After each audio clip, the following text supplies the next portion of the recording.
Una vez más, bienvenidos a la iglesia Antioquía.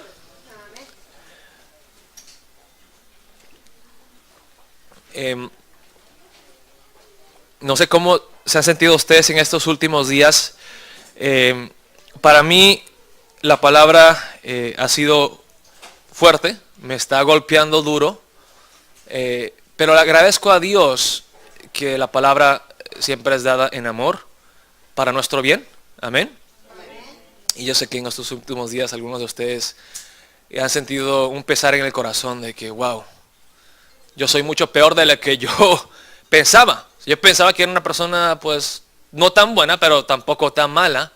Y ahora al vernos reflejados en el espejo de la palabra de Dios, decimos, uy, Dios, perdóname, soy pecador, soy un gusano, necesito de tu gracia y tu perdón cada momento de cada día. Amén.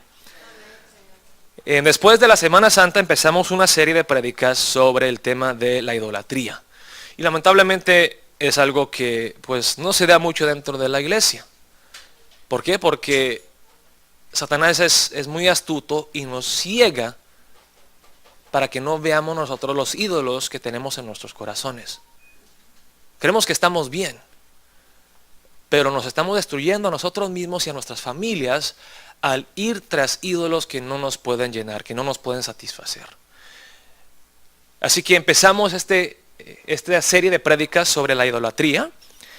El domingo pasado empezamos la serie y el día martes tocamos el tema del ídolo más grande. Algunos de ustedes estarán pensando que el ídolo más grande pues es el dinero, o tal vez es la droga, o el sexo, o la fama y el poder. Pero a la raíz, ¿verdad? De todos esos pecados y todos esos ídolos está el ídolo número uno. Y ustedes, si no pueden decir amén, tienen que decir ouch. El ídolo número uno lo miramos cada mañana en el espejo. Ouch. Soy yo. Es mi ego. Es mi ego. Voy a repasar brevemente la palabra que vimos el día martes, porque yo sé que algunos de ustedes no se pueden presentar los martes, solamente pueden asistir los domingos. Antes de ver un resumen breve de la palabra del martes, vamos a orar, vamos a pedirle a Dios que esté con nosotros. Y sabemos que al escuchar la palabra, sin la ayuda sobrenatural, divina de Dios, no podemos entenderla. No hay convicción en nuestros corazones. Es que oremos pidiéndole a Dios con un corazón humilde y quebrantado. Dios, háblame hoy a través de tu palabra. Oh Padre Celestial, venimos ante ti, cargados, necesitados, cansados, hambrientos y sedientos. Pero reconocemos en esta mañana que hemos buscado la felicidad y la satisfacción en tantas cosas que hasta ahorita no nos han llenado. Ahora reconocemos que son puras mentiras lo que nos dice el mundo, que el dinero te va a llenar, que una mujer te va a satisfacer, que un buen trabajo te va a hacer feliz. Reconocemos que hay tantos ídolos que prometen con palabras vacías que nos van a llenar, nos van a satisfacer, pero nos dejan aún con más hambre y más sed. No tenemos paz en nuestro corazón, sentimos una desesperación tan profunda que a veces perdemos la esperanza. Perdemos, oh Dios, el deseo de vivir, de seguir luchando. Así que te pedimos, oh Dios, abra nuestros ojos espirituales para poder entender claramente cuál es tu palabra, cuál es tu voluntad, cuál es tu corazón para nosotros. Oh Espíritu de Dios, te pedimos también que puedas iluminar nuestra mente y enternecer nuestro corazón para que no seamos endurecidos, que no ignoremos tus advertencias y que tú, oh Cristo Jesús, despiertes dentro de nosotros un hambre por más de ti, que te amemos a ti, que te adoremos a ti, que te busquemos a ti, que te anhelemos a ti más que cualquier otra cosa creada. Gracias, oh Señor, por este día de bendición, y todo esto lo pedimos con mucha fe, con mucha humildad, en el nombre de Cristo Jesús, nuestro Salvador. Amén. Amén. Bueno, empezamos entonces nuestra palabra de hoy, con un breve repaso del día martes. El ídolo más grande, hermanos y hermanas, lamentablemente soy yo, es mi ego. Dice la palabra, si tienen sus Biblias, vamos a voltear al libro de 2 Timoteo, Estamos en el Nuevo Testamento casi al final. Segunda de Timoteo capítulo 3, versículos 1 al 5. Segunda de Timoteo capítulo 3, versículos 1 al 5. Segunda de Timoteo 3, 1 al 5. Si no traen sus Biblias, pueden ustedes leer conmigo aquí en el proyector, en la pantalla. Segunda de Timoteo capítulo 3, versículos 1 al 5. La carta del apóstol Pablo a Timoteo es una carta que fue escrita por ya un pastor veterano, escribiéndole a un joven pastor cómo debe de comportarse, cómo debe de guiar al pueblo de Dios, al rebaño de Dios. Y aquí, especialmente en el capítulo 3, el apóstol Pablo le advierte a este joven Timoteo de que vendrán días de tribulación, vendrán los postreros días donde las cosas se ponen feas. Vamos a ver entonces cómo vendrán los postreros días. Dice, empezando en el versículo 1, vamos a leer juntos en voz alta. Esta es la versión Reina Valera 1960. Si ustedes tienen otra traducción, que puede ser, qué sé yo, la Biblia del lenguaje actual, puede ser la nueva versión internacional, Dios habla hoy, la pueden leer también. Vamos a leer y entender lo que Dios nos dice hoy día. Segunda de Timoteo capítulo 3, versículos 1 al 5. Vamos a leer juntos en voz alta. También debes saber esto, que en los postreros días vendrán tiempos peligrosos, porque habrá hombres amadores de sí mismos, avaros, vanagloriosos, soberbios, blasfemos, desobedientes a los padres, ingratos, impíos, sin afecto natural, implacables, calumniadores, intemperantes, crueles, aborrecedores de lo bueno, traidores, impetuosos, infatuados, amadores de los deleites o los placeres más que a Dios, que tendrán apariencia de piedad, pero negarán la eficacia de ella. A estos evita. Amén. Y ouch. Aquí el apóstol Pablo se está refiriendo no a personas que estaban fuera de la iglesia. De hecho, él estaba hablando, estaba describiendo a los falsos maestros. Decían ser cristianos y predicaban, pero no practicaban lo que ellos predicaban. Y miren lo que dice aquí, hermanos y hermanas. Pensamos en los postreros días, ¿pensamos en qué? Yo creo que todos pensamos primero en el anticristo. Que habrá maldad, y que habrá sequía, que habrá hambre, y guerras y tantas cosas, ¿no? Pero miren lo que dice aquí el apóstol Pablo. Que los postreros días traerán no anticristos, no guerras, sino que dice aquí, hombres que son amadores de sí mismos. Ouch. ¿Cuál es el problema que tenemos nosotros como seres humanos, hermanos y hermanas? No son las guerras, no son los políticos corruptos. Nosotros somos el problema. Nuestro pecado que mora dentro de nosotros, ese es el problema. Que nos amamos a nosotros mismos más que a las demás personas y más que a Dios. Ahí está el problema. Entonces, cuando nos amamos a nosotros mismos, pues vemos cuáles son todas las consecuencias. Amamos al dinero, somos vanos, somos orgullosos y soberbios, blasfemos, hablamos mal de Dios, desobedientes a los padres, no agradecemos, no tememos a Dios, no reconocemos lo que es sagrado, no tenemos afecto natural, no tenemos compasión y amor hacia las personas, implacables, calumniadores, hablamos mal de la gente, intemperantes, no podemos controlar nuestra carne. Somos crueles, aborrecedores de lo bueno, traidores, impetuosos, infatuados, amadores de los deleites, de los placeres más que de Dios. Que físicamente aparecen ser personas bien piadosas y bien santas, hermanitos. Pero en sus vidas no se ve el poder de Dios. El poder de Dios no viene con milagros y con tantas cosas, es un corazón transformado. Amén. El poder de Dios se ve claro cuando se parte el mar rojo, cuando se resucitan los muertos. Pero el poder de Dios se ve más claramente cuando un pecador se arrepiente en humildad y es transformado por Cristo Jesús. Amén. Vimos nosotros que el problema que tenemos como seres humanos es el egocentrismo. Que toda nuestra vida gira alrededor de mi persona. Todo existe para complacerme a mí. Me caso con mi esposo porque él gana bien. no porque yo lo quiero amar o yo lo quiero servir, es por interés propio. Todo lo que hacemos, todo lo que pensamos, hermanos y hermanas, durante el transcurso del día es mí, yo, I, myself, lo mío. Y la única manera, hermanos y hermanas, de matar ese egocentrismo, ese orgullo, ese amor hacia uno mismo, es la muerte. Es ser crucificado juntamente con Cristo Jesús. Amén. Dice la palabra en Gálatas 2:20, la palabra de Dios en Gálatas 2:20, dice el apóstol Pablo así, hablando de su propio testimonio y del testimonio de cada cristiano. Dice así: con Cristo estoy juntamente crucificado, y ya no vivo yo, mas vive Cristo en mí. Y lo que ahora vivo en la carne, lo vivo en la fe del Hijo de Dios, el cual me amó y se entregó a sí mismo por mí. Amén. Les mostré estas imágenes para explicarles qué es lo que pasa, qué es lo que ocurre en la vida de una persona cuando acepta a Jesucristo y es transformado.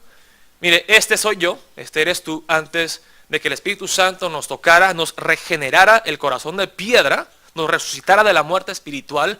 Así vivíamos todos nosotros, ¿ok? Este soy yo. Yo tengo, aquí dicen, la carne, tengo una carne, un cuerpo, tengo un alma, tengo lo que vemos aquí es el ego, el yo, ¿ok? Aquí está Dios. Desde que Adán y Eva decidieron desobedecer, desde que pecaron ellos en contra de Dios, ya el hombre no tiene acceso a Dios. En vez de ser hijos e hijas de Dios, somos enemigos de Dios. Y aunque yo quiera, con mi propio esfuerzo, con mi propia fuerza, acercarme a Dios, no lo puedo hacer. Porque Dios es un Dios santo y el pecado, la maldad, no puede existir en su santísima presencia. Aquí estoy yo. ¿Y cuál es mi problema? Que estoy mal por fuera la carne ama el pecado. Y también estoy mal por dentro. Porque mi ego también ama el pecado. Y soy yo un esclavo del pecado. Todos creemos que somos hombres libres, ¿no? Pero hay cosas que servimos. Puede ser el trabajo. Puede ser la vanidad. Las cosas que tú sirves, hermanos y hermanas, son tus amos. Y ustedes son esclavos de esas cosas. Entonces dice aquí la palabra de Dios que antes de conocer a Cristo Jesús, todos somos esclavos del pecado de Satanás. Y aunque queremos obedecerle a Dios, está el querer, pero no el poder. No lo puedo hacer. ¿Cuál es la solución? Que este ego muera con Cristo Jesús. Entonces viene aquí esta imagen, y es una imagen bastante fea, pero hermanos y hermanas, esto es lo que éramos nosotros antes de conocer a Cristo Jesús, esclavos. Y bien, esta persona está en el cementerio, porque somos esclavos aquí, a la maldad, al pecado, a la muerte, a la muerte, a la muerte. ¿Cómo podemos nosotros solucionar este problema del pecado, de la condenación, de la muerte, del ego pecador? Dios es el que nos salva, amén. Nosotros no hicimos absolutamente nada. Dios es el que toma el primer paso, Él toma la iniciativa, y nosotros cuando no buscamos a Dios, Él es el que nos busca a nosotros. Y Dios, a través de la obra de su Espíritu Santo, esto es lo que le llamamos la regeneración. Es una obra sobrenatural del Espíritu Santo, que es algo divino que ningún ser humano puede hacer. Es vivificar un corazón muerto, un alma muerta espiritualmente. Entonces, cuando Dios nos toca con su Espíritu Santo, llegamos a un punto donde reconocemos: Dios es santo, yo soy pecador, necesito un Salvador. Luego se nos abren los ojos y decimos: Jesucristo es ese Salvador que yo necesito. Confesamos fe en Jesucristo. En el momento que tú recibes a Jesús como tu Salvador, no solamente lo recibes como Salvador, también lo recibes como Señor, como tu Rey. Te sometes a Él.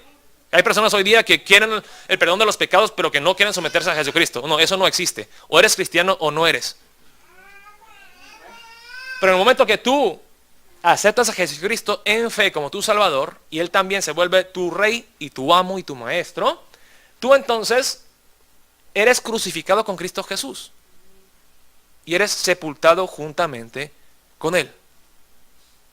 En las iglesias nos enseñan que Jesucristo murió en nuestro lugar, por nosotros, que es cierto. Pero lo que también tenemos que entender es que nosotros morimos juntamente con Él cuando Él fue crucificado. Entonces, la Ruth vieja, que era impaciente, que tenía un carácter, wow, que le gustaba fumar y tantas cosas, esa mujer vieja, ya crucificada con Jesucristo. El hombre orgulloso, la mujer chismosa, la persona mentirosa, todo eso fue crucificado juntamente con Jesús y quedó enterrado en la tumba. Entonces aquí vemos cuando Jesús murió por nosotros, nosotros fuimos crucificados juntamente con Él. Amén. Y luego somos resucitados a una vida nueva, dice 2 Corintios 5:17. Aquel que está en Cristo, nueva criatura es. Lo viejo ya ha pasado, quedó clavado, quedó enterrado, sepultado. Y somos una nueva criatura en Cristo Jesús.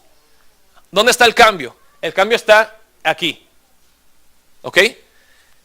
Dice en Ezequiel 36 que Dios en su nuevo pacto nos dará un corazón nuevo. Tomará nuestro corazón de piedra y nos dará un corazón de carne. Amén.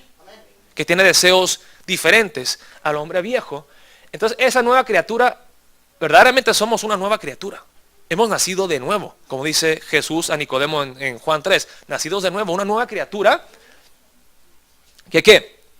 Que de corazón ama y sirve a Dios.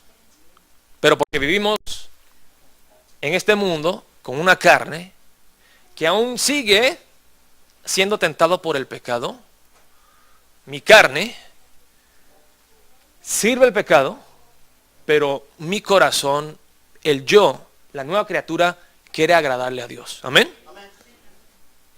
Esta es la batalla que peleamos todos los días, ¿verdad? De que, ay, pero yo sé que debo ser más humilde. Yo sé que debo de perdonar a esa persona. Yo sé que debo de dejar de mentir. Oh, ya no puedo robarle a mi patrón de esta manera. Lo sabemos. Y el corazón entonces quiere agradarle a Dios, pero a veces la carne es el que nos jala hacia el pecado. ¿Ok?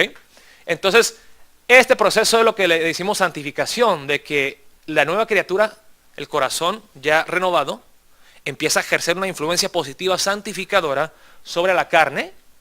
Entonces ahora somos ya libres. Tenemos libertad en Cristo Jesús, pero seguimos creciendo en perfección. O sea, nadie es perfecto simplemente porque haya recibido o aceptado a Jesucristo. Amén. Entonces, ese proceso es la santificación. Y vemos cómo Dios, cuando le pedimos, nos sigue dando de su Espíritu Santo y fortaleciéndonos aún más para amar el pecado menos y amarlo a Él más. Y va creciendo esa santidad hasta llegamos a un punto. Y esto pues es lo que nos espera en el cielo, porque mientras vivimos en esta tierra yo creo que ningún ser humano va a ser perfecto. Pero lo que nos espera ya en el futuro es que seremos glorificados, en que ya no vamos a querer pecar. Vamos a querer agradarle a Dios con todo nuestro ser. Amén. Y yo anhelo que venga ese día.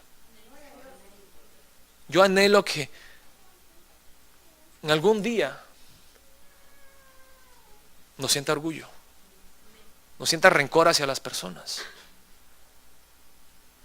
que no sea yo vanidoso, que yo sea más paciente con las personas.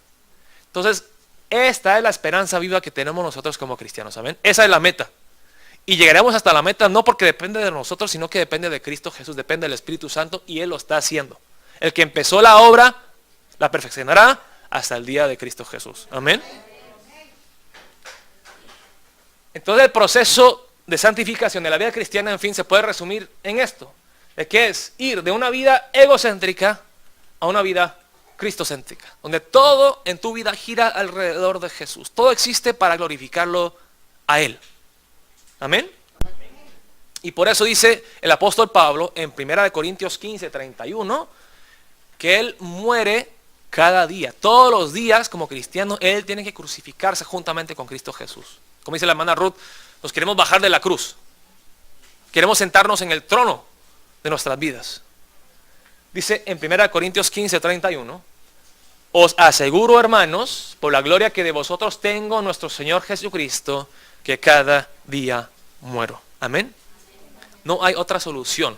Para poder matar al ego tenemos que crucificarnos juntamente con Cristo Jesús.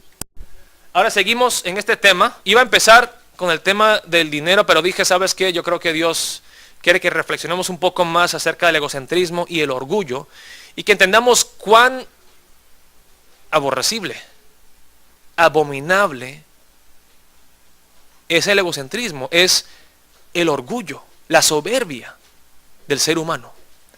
Vamos a seguir en el tema del orgullo, del ego.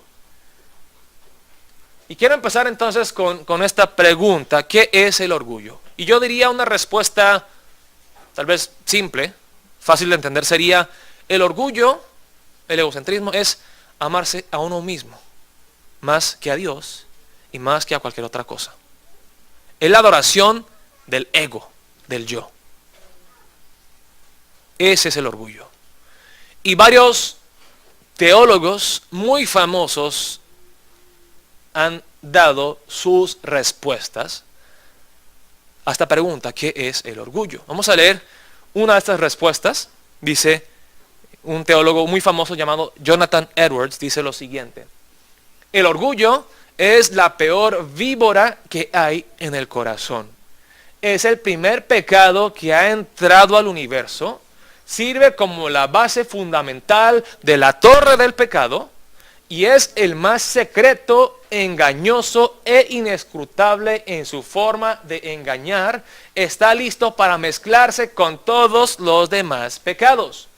Nada es tan odioso y aborrecible para Dios y contrario al espíritu humilde del Evangelio. Trae con él las consecuencias más peligrosas.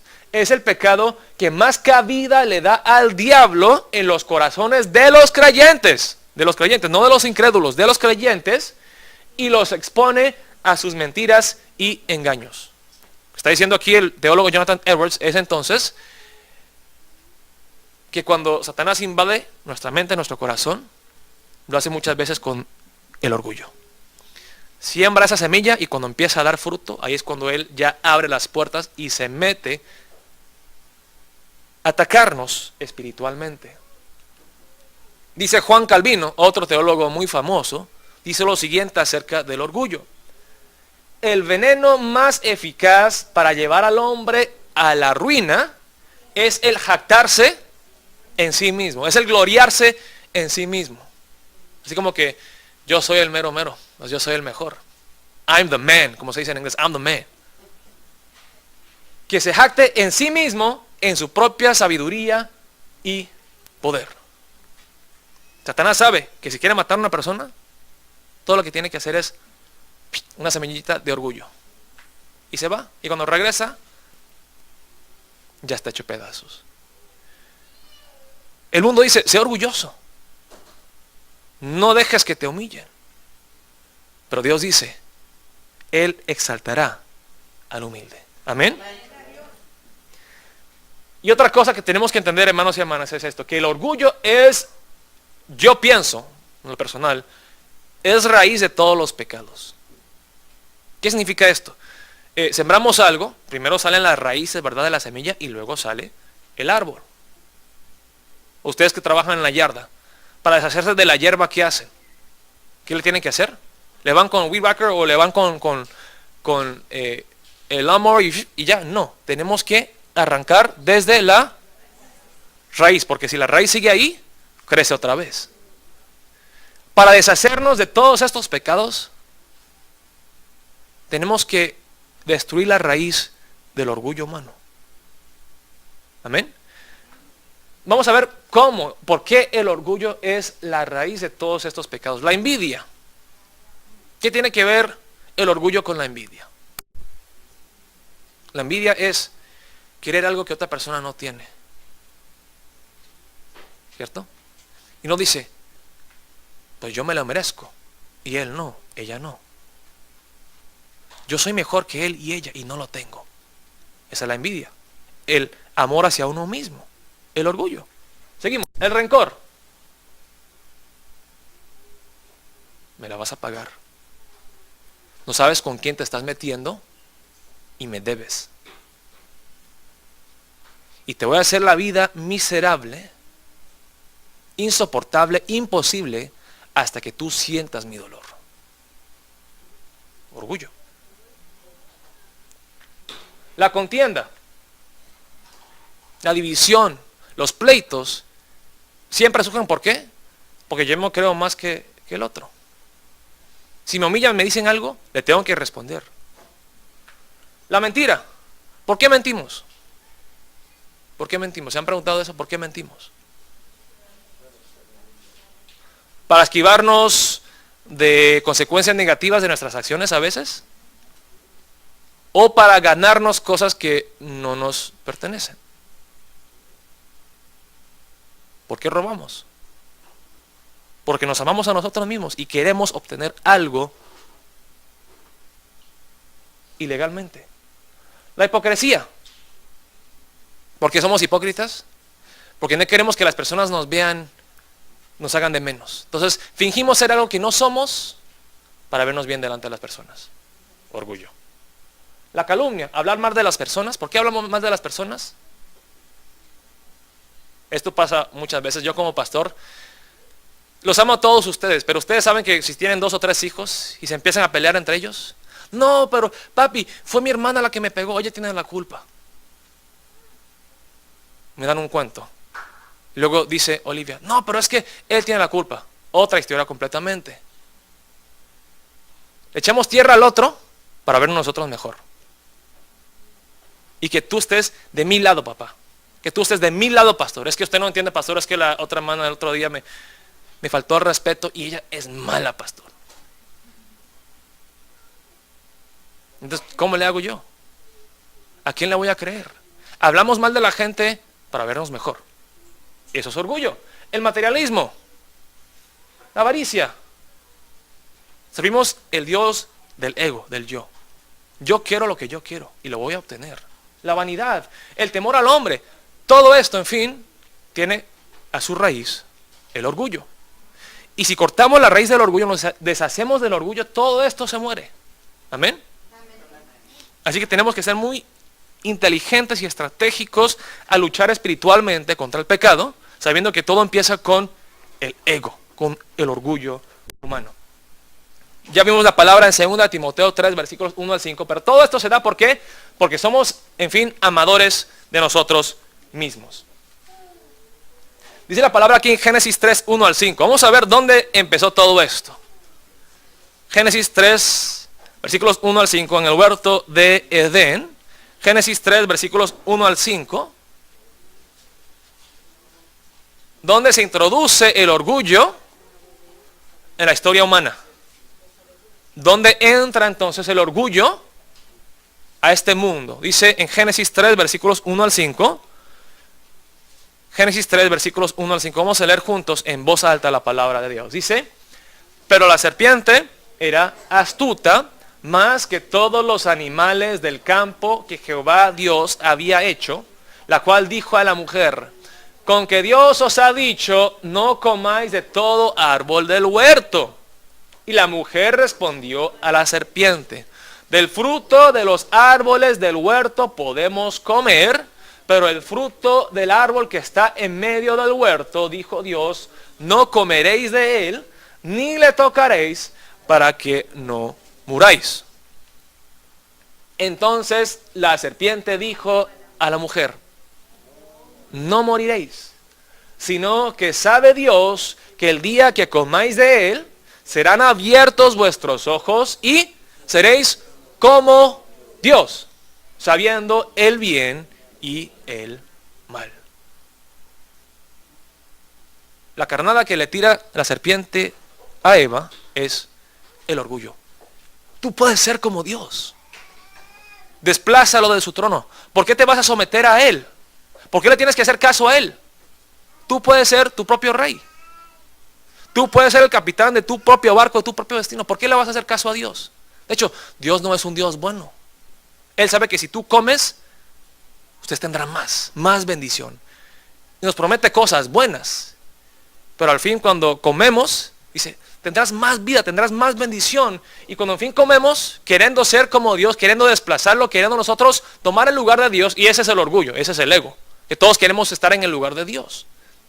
Por eso fue que Satanás fue echado al cielo, porque quería recibir la alabanza, la adoración que solamente le correspondía a Dios. Se enorgulleció. Entonces podemos decir que la esencia del corazón de Satanás, de los demonios, de los diablos, es el orgullo. El orgullo es diabólico. ¿Ok? Y ustedes, que algunos dicen, oh pastor, tenemos miedo de tantas cosas, de cómo se manifiestan los demonios. Y mire, hay manifestaciones ordinarias y extraordinarias. Las extraordinarias ya son como posesión y cosas más fuertes, entre comillas fuertes, que decimos nosotros, que ya son obvias. Pero hay manifestaciones ordinarias que de hecho nosotros ni nos damos cuenta que son ataque espiritual, pero que Satanás usa para controlarnos y matarnos. Y el orgullo es number one de las cosas que utiliza Satanás. Seréis como Dios, le dice la serpiente a Eva. Y desde ahí es que caímos. Quiero que vean esto, hermanos y hermanas. Antes de la caída, antes de que Adán y Eva pecaran, el hombre podía tener una relación directa con Dios, una comunión con Dios. De hecho, Adán le hablaba a Dios como si fuera su amigo en el huerto. Hey Dios, what's up? Así como que, hey buddy, hey friend, como amigos. Y el hombre tenía la habilidad, la capacidad de rechazar el pecado. Dios nos creó buenos. Y vimos nosotros el día martes, ¿verdad? Que Dios, aquí está la corona que representa a Dios, nos ha puesto a nosotros sobre la tierra para que seamos nosotros podemos decir que vicepresidentes. Si Dios es presidente, nosotros somos embajadores de Dios. Tenemos que gobernar en justicia y en amor todas las cosas de la tierra. Entonces, este es el paraíso, cuando nos sometemos a la autoridad de Dios. Pero luego, ¿qué pasa? Que Satanás le dice, la serpiente le tienta a Eva. No ames a Dios, ámate a ti misma. ¿Qué pasa? Entonces, el amor que tenemos que darle a Dios, la adoración que le debemos dar a Dios, se vuelve hacia nosotros mismos. Y entonces nosotros rechazamos a Dios como el rey, como el que merece nuestra gloria, nuestra alabanza. Y nosotros decimos, I am king. Yo soy rey. Yo soy reina del universo. Y desde ese entonces vimos una vida egocéntrica, donde en vez de amar a Dios, amamos al ego y servimos al pecado. En fin, es vivir una vida egocéntrica. Dice la palabra en el Salmo 10, versículos 3 al 7 y el versículo 11. ¿Qué dice Dios acerca del orgullo? A mí no me importa lo que piensa el mundo acerca del orgullo. ¿Qué dice Dios en su palabra acerca del orgullo, del egocentrismo? Dice en el Salmo 10, versículos 3 al 7 y luego el versículo 11. Y Dios tiene palabras muy fuertes en contra del orgullo.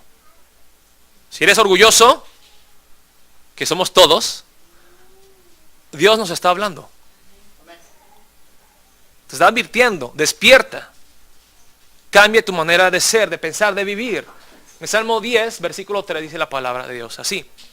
Porque el malo se jacta del deseo de su alma, bendice al codicioso y desprecia a Jehová. Claro, vas a despreciar a Jehová si tú te has puesto en lugar de él. ¿Cómo te vas a someter a Dios si tú crees que tú eres Dios? El malo, por la altivez de su rostro, no busca a Dios. No hay Dios en ninguno de sus pensamientos. Sus caminos son torcidos en todo tiempo. Tus juicios los tiene muy lejos de su vista. A todos sus adversarios desprecia. Dice en su corazón, estoy bien, no seré movido jamás. Nunca me alcanzará el infortunio. Llena está su boca de maldición y de engaños y fraude. Debajo de su lengua hay vejación y maldad. Y dice el versículo 11, dice en su corazón, Dios ha olvidado, ha encubierto su rostro, nunca lo verá. El orgulloso vive como si Dios no existiera. Porque en fin, Él es su propio Dios. Ouch. Sigue en Proverbios 6, versículos 16 al 19. 6 cosas aborrece Jehová y aún 7 abomina su alma. Y mire, la primera cosa de la lista. Los ojos altivos. La lengua mentirosa. Las manos derramadoras de sangre inocente. El corazón que maquina pensamientos inicuos. Los pies presurosos para correr al mal. El testigo falso que habla mentiras y el que siembra discordia entre hermanos. La primera cosa en la lista de las cosas que Dios aborrece es el orgullo, es la soberbia. ¡Auch! Dice en Proverbios 8:13, el temor de Jehová es aborrecer el mal, la soberbia y a la arrogancia, el mal camino y la boca perversa aborrezco. No es como que no me cae bien, no me gusta, es aborrezco, odio, abomino, dice el Dios Santo. Proverbios 16:5, abominación es a Jehová todo altivo de corazón. Ciertamente no quedará impune. Dios lo castigará al orgulloso. Dice en los versículos 18 al 19. Antes del quebrantamiento, antes del fracaso, es la soberbia. Y antes de la caída, la altivez de espíritu. ¿Quieren que yo les dé la receta para una vida fracasada? Mal vivida, desperdiciada. Sean orgullosos. Sean orgullosos. Sigan en su orgullo. Dice, mejor es humillar el espíritu con los humildes que repartir despojos con los soberbios. Proverbios 29:23. La soberbia del hombre le abate, pero al humilde de espíritu sustenta la honra. Dicen Isaías 14, versículos 13 al 15. Aquí son palabras en contra del rey de Babilonia, pero algunos dicen que no solamente el rey de Babilonia, sino que también se está hablando de Satanás. Pero dice la palabra en Isaías 14, versículos 13 al 15. Dice la palabra de Dios así. Así que hay doble cumplimiento aquí. Una palabra en contra del rey de Babilonia en ese tiempo, pero también en contra, podemos decir, de Satanás. Pues en fin, todos los malos son controlados por Satanás. Tú que decías en tu corazón, subiré al cielo, en lo alto junto a las estrellas de Dios. Mira cómo se parece a la tentación de la serpiente a Eva. Seréis como Dios. Subiré al cielo, en lo alto junto a las estrellas de Dios. Levantaré mi trono, en el monte del testimonio me sentaré a los lados del norte. Sobre las alturas de las nubes subiré y seré semejante al Altísimo. Mas tú derribado eres hasta el Seol, hasta el lugar de los muertos, dice, a los lados del abismo. El destino del orgulloso es el Seol, peor es el infierno, dice Dios. Ouch. Dice en Lucas 14, versículos 7 al 11. Lucas 14, versículos 7 al 11. Dice la palabra de Dios así. Observando cómo escogían los primeros asientos a la mesa, refirió a los convidados una parábola diciéndoles, y Jesús veía el orgullo de la gente, que querían ser respetados y aplaudidos, oh maestro de la ley, oh señor fariseo. Todos buscaban ser el primero. Entonces Jesús, viéndolos, entendiendo sus corazones, les habló con una parábola. Dice, cuando fueres convidado por alguno a bodas, no te sientas en el primer lugar, no sea que otro más distinguido que tú esté convidado por él, y viniendo el que te convidó a ti y a él te diga, da lugar a este. Excuse me, este no es tu asiento. Y entonces comienzas con vergüenza a ocupar el último lugar. Ouch. Mas cuando fueres convidado, ve y siéntate en el último lugar, para que cuando venga el que te convidó te diga, amigo, sube más arriba, entonces tendrás gloria delante de los que se sientan contigo a la mesa. Dice Jesús aquí, porque cualquiera que se enaltece será humillado por Dios. Y el que se humilla será enaltecido. Amén. Dice en Romanos 12, versículos 1 al 3. Hermanos y hermanas, dice la palabra así. Yo creo que muchos de ustedes ya se saben el versículo 1 y el 2, pero muchas veces nos olvidamos de cuál es la exhortación que le sigue a los versículos 1 y 2. Romanos 12, versículos 1 al 3 dice lo siguiente.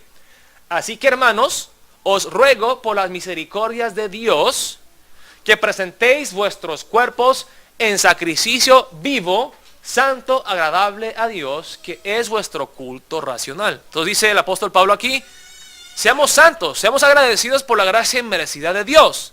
¿Y cómo lo hacemos? Dice, no os conforméis a este siglo, no se dejen llevar por la corriente de este mundo, sino transformaos por medio de la renovación de vuestro entendimiento, para que comprobéis cuál sea la buena voluntad de Dios, agradable y perfecta. Amén. ¿Y cuál es la voluntad de Dios agradable y perfecta? Mire lo que dice el versículo 3. Digo pues, por la gracia que me es dada, a cada cual que está entre vosotros, que no tenga más alto concepto de sí que el que debe tener, sino que piense de sí con cordura, conforme a la medida de fe que Dios repartió a cada uno. Dice, ¿cómo podemos nosotros mostrar que somos cristianos? Siendo humildes. No te creas, no seas tan orgulloso, no seas tan soberbio, soberbia, dice Dios en su palabra. Dice en Filipenses 2, versículos 1 al 11, y el ejemplo perfecto nos lo da Cristo Jesús él mismo, que en su esencia fue humildad. Si Satanás es mentira, es odio, es orgullo, Dios es verdad, es amor, Cristo Jesús es humildad. Filipenses 2, versículos 1 al 11. Hermanos, hermanas, Dios nos está hablando. Dice, escucha bien mi palabra. Esto es lo que yo quiero para ti. Esta es mi voluntad para ti. La santificación. Y la santificación empieza con la crucifixión del ego. La humildad que marca a todo cristiano. Amén. Filipenses 2, versículos 1 al 11. Escribe así el apóstol Pablo a la iglesia de los filipenses. Dice, por tanto, si hay alguna consolación en Cristo, si algún consuelo de amor, si alguna comunión del Espíritu, si algún afecto entrañable, si alguna misericordia, completad mi gozo, sintiendo lo mismo, teniendo el mismo amor, unánimes, sintiendo una misma cosa. Es larga la oración, ¿verdad? Lo que dice el apóstol Pablo es lo siguiente. En fin, si eres cristiano, si Dios te ha tocado por lo menos un tantito con su gracia, con el amor de Cristo Jesús. Si me quieres hacer a mí feliz, como el que ha establecido esta iglesia de ustedes, les ruego por favor, solamente les pido una cosa, dice el apóstol Pablo. No les pido que cambien el mundo, que hagan esto y lo otro, les pido una cosa por favor, les ruego en el amor de Cristo Jesús, dice el apóstol Pablo. Y dice lo siguiente, nada hagáis por contienda o por vanagloria, antes bien con humildad, estimando cada uno a los demás como superiores a él mismo, no mirando cada uno por lo suyo propio, sino cada cual también por lo de los otros. Seamos humildes, no seamos orgullosos. Y yo sé que no es fácil, hermanos y hermanas, que está como que programado dentro de nuestros corazones pecaminosos el ser orgulloso. ¿Cómo lo sé? Porque yo soy orgulloso todos los días. De hecho, voy a hacer el anuncio, pero el próximo domingo los diáconos y los ancianos de la iglesia de Antioquía quieren invitar a todos los hombres de la iglesia que vayan a jugar fútbol en una cancha muy grande sintética aquí en Conshohocken, como está a 5 minutos de aquí. Y yo les voy a hacer el anuncio, si hay alguien aquí que les gusta jugar el fútbol y que quieren participar, va a ser a las 3 de la tarde el próximo domingo. Pero ¿sabe lo que yo estoy pensando en mi mente? Y voy a ser muy franco, voy a sacar toda la ropa sucia aquí. Lo que yo pienso, cuando yo me pongo mis tacos y salgo a la cancha, le paso la pelota a alguien, Armando, tome. Juan Pablo, ahí le va la pelota. ¿Qué estoy haciendo yo? Observando a ver, ¿este sabe jugar sí o no? Y en fin, lo que estoy pensando yo en mi mente ¿es mejor que yo? ¿Juega mejor el fútbol que yo o no? Eso es lo que yo estoy pensando, porque en fin mi mundo gira alrededor de mi ego. Si estamos armando el equipo, quiero este y este y este, el otro, los mejores en mi equipo para no perder y no quedar mal, porque no quiero que me humillen delante de todos. Todo lo que yo pienso, todo lo que yo quiero en mi corazón gira alrededor de mí, de mi persona. Y dice el apóstol Pablo, los cristianos no son así. El centro del universo no eres tú, es Cristo Jesús. Bájate del trono. Arrodíllate ante Cristo, póstrate en humildad ante Cristo Jesús. Sométate a su autoridad. Dele toda la gloria y la honra a Él. Esta gloria no es tuya. Tú existes para glorificar a Dios, a Cristo Jesús. Y dice el apóstol Pablo en el versículo 5, haya pues en vosotros este sentir que hubo también en Cristo Jesús, el cual siendo en forma de Dios, no estimó el ser igual a Dios como cosa a que aferrarse, sino que se despojó. Él renunció a toda la gloria del cielo, despojó a sí mismo tomando forma de siervo, de esclavo, hecho semejante a los hombres, y estando en la condición de hombre, se humilló a sí mismo, haciéndose obediente hasta la muerte y muerte de cruz. ¿Qué hizo el creador del universo? Se humilló para darnos un ejemplo. Se humilló. Jesús no dijo, ustedes no saben quién soy yo, póstrense delante de mí. No, Él respiró nuestro oxígeno, sufrió hambre y sed. Él lloró. Y antes de ser entregado, le lavó los pies a sus discípulos. Esos pies sucios. Y luego, Él murió. La muerte más humillante. Crucificado. Como un criminal, como un delincuente. Entre ladrones. Él se humilló. Y como enseñó Cristo Jesús, si te humillas, Dios te exaltará. Y mire lo que dice aquí. Por lo cual, Dios también le exaltó hasta lo sumo. Porque se humilló hasta lo sumo, Dios lo exaltó hasta lo sumo. El cristiano tiene que seguirle a Cristo Jesús y bajar más y humillarse más. No es el querer ser servido y que me den un título, que me den una posición, que me aplaudan, que me reconozcan. No, si eres cristiano, bájate más. ¿Y qué pasa si te humillan? No importa. Dios te exaltará. Sigamos el ejemplo de Cristo Jesús. Le exaltó hasta lo sumo y le dio un nombre que es sobre todo nombre, para que en el nombre de Jesús se doble toda rodilla y de los que están en los cielos y en la tierra y debajo de la tierra, y toda lengua confiese que Jesucristo es el Señor, para gloria de Dios Padre. ¿Por qué? Porque se humilló. Porque se humilló. Hermanos y hermanas, hay 2 cuadros que yo tengo en mi oficina, que sirven como un recordatorio todos los días de cuál es mi meta en mi vida, como un cristiano, como un hijo de Dios. 2 cuadros. Bueno, aparte de las fotos de mi familia y de ustedes, 2 cuadros. El primer cuadro es este. Es el publicano y el fariseo. No sé si saben la historia que era Cristo Jesús aquí. Que el publicano es una persona que anda recolectando taxes. En fin, es el peor de los pecadores en los tiempos de Jesús. El más odiado. Es como el IRS de hoy, que le anda cobrando taxes a todo el mundo. Y que del IRS llegaran y se postraran delante de Cristo Jesús, se arrodillaran y dicen, perdóname que yo soy pecador. Y el fariseo, pues que se cree una persona justa, buena, religiosa, que diezma, que asiste al culto, que nunca falta, que se sabe la Biblia, que llega delante de Dios y dice, gracias Dios que yo no soy como ese cochino pecador ahí. Que yo soy justo, que yo soy una buena persona.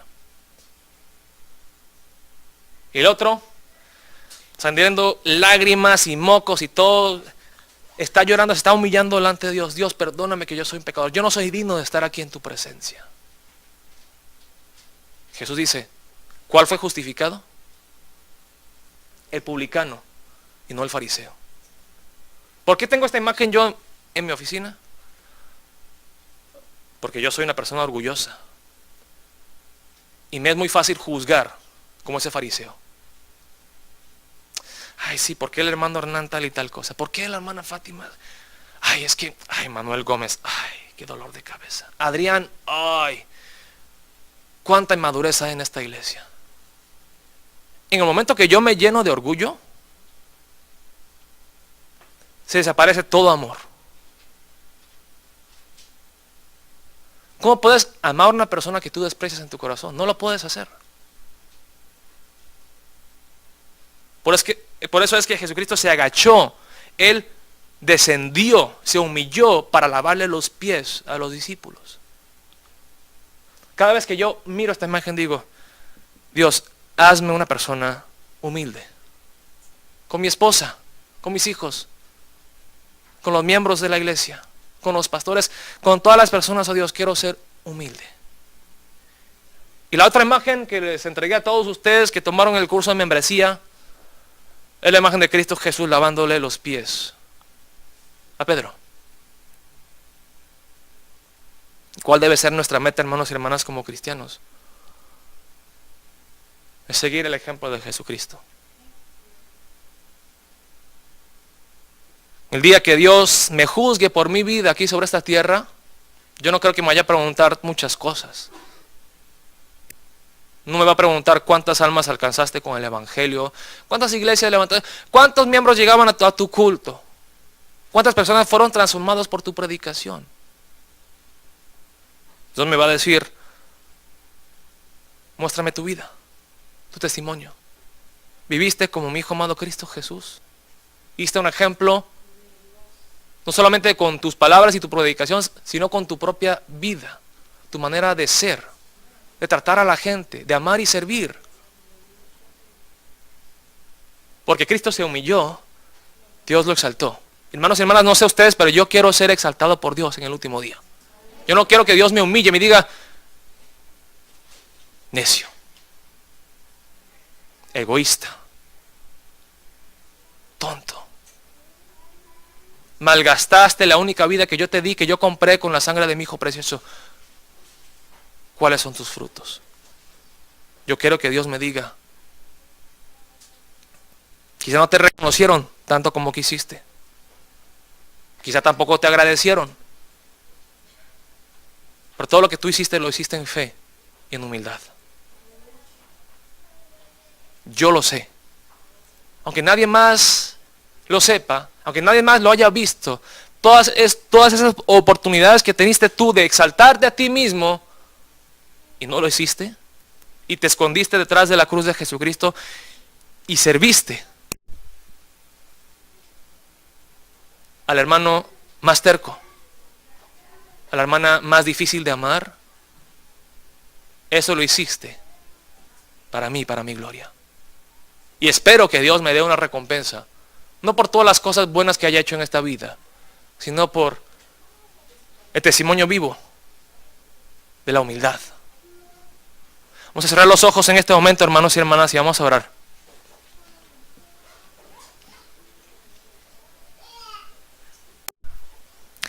Le agradezco el día martes, después del culto. La verdad yo no me lo estaba esperando, pero después del culto, en el tiempo de anuncio, la hermana Ruth alzó su mano y dijo, pastor, quiero compartir algo. Yo pensé que iba a compartir un anuncio con el grupo, que se me había olvidado. Y yo no tomo ningún crédito por esto, porque no fui yo, sino fue la palabra de Dios, fue el Espíritu Santo tocándonos en nuestros corazones. Pero la hermana Ruth se humilló delante de toda la congregación y dijo, hermanos, hermanas, y llorando dijo, yo no soy digna de servir como diaconisa de la iglesia de Antioquía. Yo tengo muchos defectos. No se trata de mis dones, de lo que yo pueda hacer, lo que yo tenga que ofrecerle a Dios. Lo más importante es qué tipo de persona soy yo delante de Dios. Tengo un problema pendiente con mi hermana allá en México, que la he menospreciado, la he odiado, le he guardado rencor hacia ella. Y hasta que yo le pida perdón a mi hermana, yo me reconcilia con ella,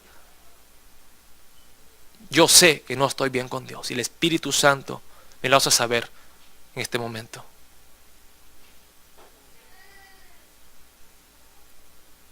Hermanos y hermanas, yo sé que no es fácil ser humilde, pero les advierto con mucho amor que no hay otra opción. Si quieres seguir viviendo una vida orgullosa, creyéndote más que las demás personas,